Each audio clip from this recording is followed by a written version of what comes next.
You don't know how glad I am to see you. You did the right thing. Akande was a monster. Her death was much deserved, and long overdue. And you lunatic, you broke into the board's own fortress just to rescue one doddering old man. You are absolutely out of your mind, and I can't begin to thank you enough.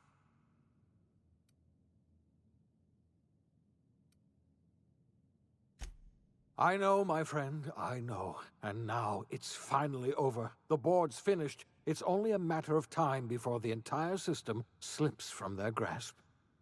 You've broken the board's stranglehold on this colony, and you saved my life.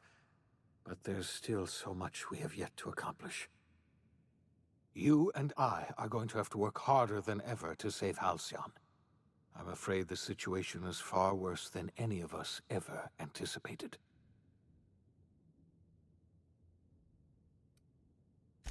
I would like nothing more than to celebrate this victory.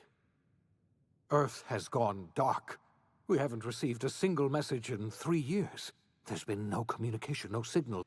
2 years ago, the Earth's Directorate's frigate disappeared on their way back to Earth. We don't know what they discovered when they arrived, or if they arrived at all. Earth is only an idea to us. But that idea is the bedrock the colony is built upon. If people were to find out it's gone dark, the shock could be too much to bear. I don't want to imagine what'll happen once news gets out. Let's just keep this between us for now. You mean we're all alone out here? Really alone? I'm afraid so, Miss Holcomb. Halcyon is the only home we have left. Returning to Earth is no longer an option. We're in serious trouble, my friend. Do you know what this means for Halcyon? We can't rely on Earth for support anymore. We've been cut loose. We're entirely on our own. Yes, certainly. I'll help however I can. I don't know what happened, but something must have gone horribly wrong. I don't know why Earth's gone silent. I don't even know if Earth exists anymore. We have no connection back to Earth, and return is likely impossible. We're I heard it from Akande herself. She tried to pressure me into joining her side, you see. Tried to make me realize. She was half right. We are alone, and we're going to have to fend for ourselves, because there's no telling what's happened to Earth. You might have heard of the Earth Directorate's frigate. Half the colony's entire military was on that ship. They were returning to Earth. That was 2 years ago. We haven't heard a word from them since. Whatever happened to Earth likely happened to them. Yes, Akande mentioned as much. Earth hasn't sent us a single message in 3 years. Akande had kept the truth to herself, perhaps with good reason. Can you imagine what would have happened if word got out? I wasn't trying to hide the truth from you, but after all you've done, I owe you an explanation. Yes, I experimented on the Hope's colonists. Each of my experiments ended in catastrophic failure. Each of my subjects died in agony. You are my first and only success.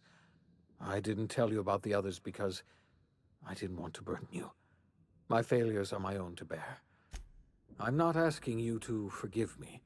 Law knows I won't forgive myself. But I'm going to try to set things right. My apologies. I need to get a hold of myself. If you have any more questions, ask me. I'll answer. Yes, we do. You've done a marvelous thing. You've succeeded where anyone else... We must begin the revival process immediately, starting with the Hope's brightest minds. And then we're going to fix this damn... We're going to need a leader. And I can't imagine a better person for the job than you. What do you say, old friend? Will you help us?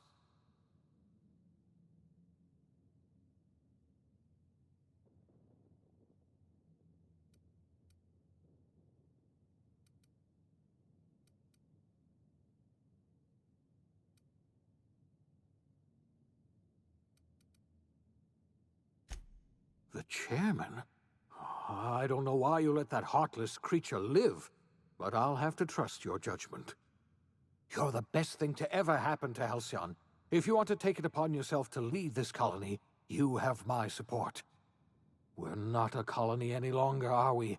Our last connection to Earth has been severed, and so We have been set free. Our future is uncertain, and no one knows what tomorrow holds.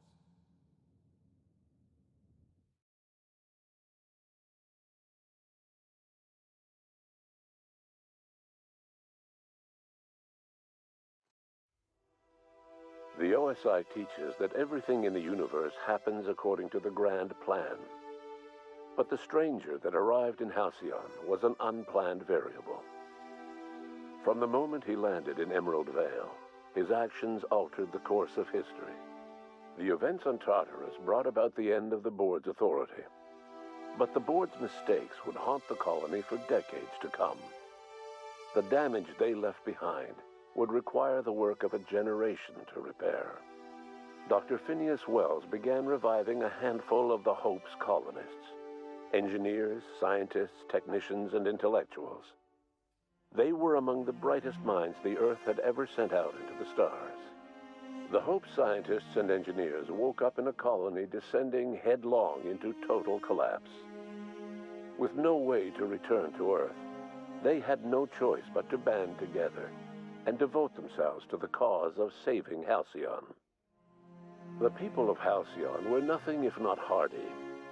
In the absence of the board's authority, many of the colony's settlements banded together with a single purpose in mind: survival. Life was especially hard in the years to come. Some towns dissolved by attrition and starvation, but most of them found a way to carry on. In the years to come, Halcyon was forced to reckon with its newfound freedom. The board was gone, and for better or worse, the colony was responsible for its own destiny. Between MSI's worker-centric policies and the iconoclast's manpower, Sanjar and Zora were able to rally many of the Terra 2 townships to their cause. MSI's workforce swelled, and the iconoclasts enjoyed a significant surge in their ranks.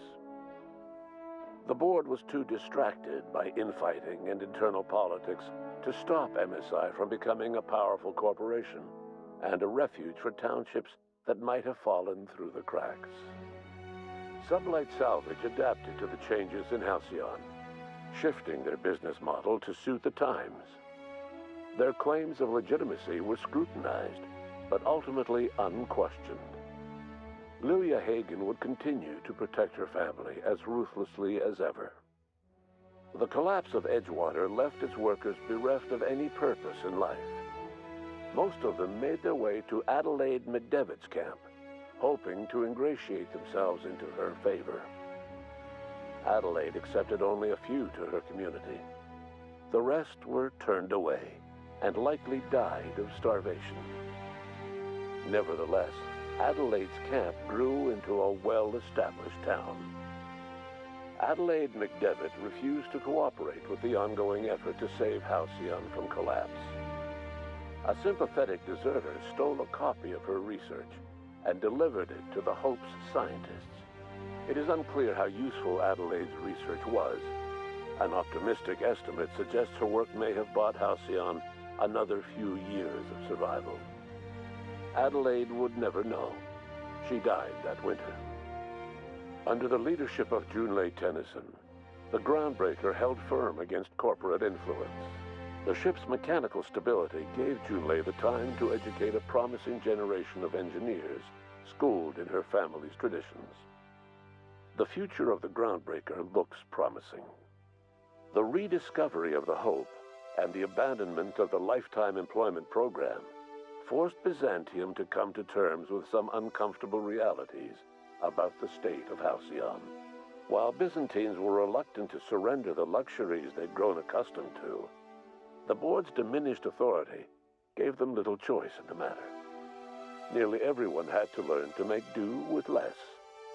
Some even had to get jobs. It was a dark time indeed. Your influence shifted Ellie's perspective.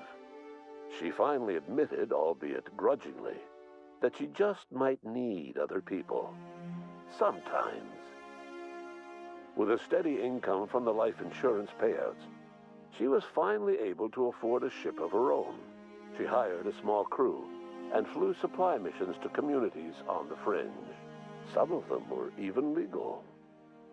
Life in Halcyon was sobering for Felix Millstone. The grand revolution he dreamed of never came.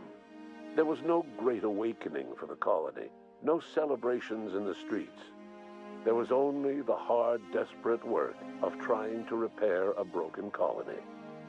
Felix never had a head for numbers, but if there was labor to be done, he was there to help.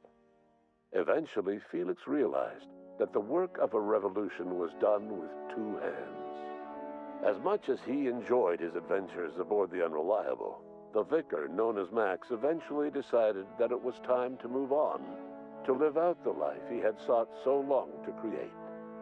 He knew there were many in the colony who carried burdens much worse than the ones he had struggled with, and he devoted himself to easing their suffering wherever he could. He only ever took up arms again to defend the defenseless. Unshackled from a lifetime of striving and fighting the universe and himself, Vicar Maximilian de Soto was finally at peace. Once the matter with the Hope colonists was resolved, Junlei bashfully asked Parvati if she'd like to join her permanently on the Groundbreaker, and Parvati enthusiastically, if somewhat awkwardly, agreed. The stories of her adventures spread across the colony, and Parvati soon found herself the center of attention. Having served as the engineer of a renowned spacecraft, tramp freighters and wildcat miners sought her out by name, and in no time, she was a fixture in the Groundbreaker's mechanical ecosystem. She and Junlei were never far apart. Nyoka returned to Monarch to take another crack at making a permanent life for herself. She formed the Charon Group, a mercenary outfit of ragtag survivalists and wilderness experts. Anyone in need of a guide or just looking to throw back a beer and swap stories could find her camping on the trail or clearing an infestation. The SAM unit that accompanied you spread awareness of the product line's superior sanitation and maintenance capabilities across what was left of the colony. This led to a boost in SAM unit sales. Did you know that SAM units are the longest-lasting, toughest-acting cleaning solution in Halcyon? Minister Clark was released from house arrest, and his contact with you gave him a sense of renewed purpose and vigor. Once it became clear that no help would be coming from Earth, he threw his considerable efforts and talents into helping Halcyon manage the crisis before it. Chairman Rockwell served as the public face for the changes in Halcyon to come. Whenever you needed strings pulled or a voice to sell a policy change, Rockwell was only too happy to oblige. As for Dr. Phineas Wells, he spent his remaining years in his orbital lab. He eventually came to terms with his own past and was able to forgive the mistakes of his younger self by devoting his remaining years to serving the colony. Dr. Wells was able to revive many more scientists and engineers than he first expected, thanks to the additional batch of chemicals you stole from the ministry. Wells never forgot about the human lives that were lost in acquiring these chemicals. In the end, Dr. Wells was able to save every scientist and engineer aboard the Hope. Over the next decade, nearly all of the Hope's remaining colonists were successfully revived. Halcyon saw a period of rapid technological and scientific advancement. Breakthroughs in dietary supplements saved the colony from starvation.